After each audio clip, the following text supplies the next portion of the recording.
For the last 4 years, Europe felt it could rely on its American ally when it came to trade and defence. But not anymore. Donald Trump hates the ongoing US-EU trade deficit, which continued to grow during his first term. It means America buys a lot more from the EU than it sells to the EU. Last month, he said he told the European Union to close that deficit by the large-scale purchase of American oil and gas. Otherwise, he'd used what he says is his favourite word. Tariff, tariff, tariff, tariffs. Tariffs, tariffs, tariffs. Tariffs. Trump believes US import tariffs, which are basically a tax on imports, are lower than the EU's. Any questions? And he may be right. The World Trade Organization says that in 2023, the average US tariff was 3.3%, compared to 5% in the EU.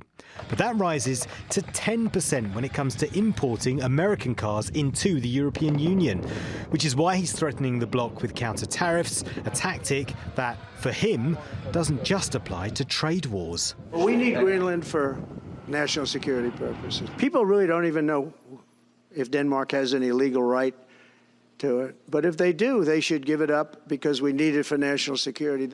And if Denmark wants to get to a conclusion, but nobody knows if they even have any right, title, or interest. The people are going to probably vote for independence or to come into the United States. But if they did do that, then I would tariff Denmark at a very high level. On defence spending, he's already putting pressure on Europeans to spend more as a percentage of their overall economic output. Well, I think NATO should have 5%, yeah. Well, you can't do it at 2%. I mean, at 2%, every country, if you're going to have a country in a regular military, you're at 4%. I think they should be, they're in dangerous territory. I think it should be, they can all afford it, but they should be at 5%, not 2%. I'm the one that got them to pay 2%. His reluctance to get the US involved in conflicts is already putting pressure on Europeans to take more of a lead. Take over, Elon, yes, take over. And with tech billionaires also getting behind the new Trump administration, it's time to get back to our roots around free expression on Facebook and Instagram. There were also reports that the EU had also delayed its competition probes into Apple, Meta and Alphabet, which owns Google.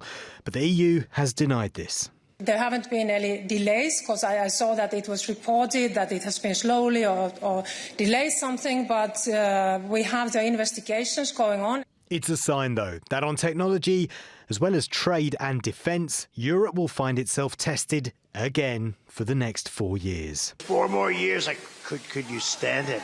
Paul Hawkins, TRT World.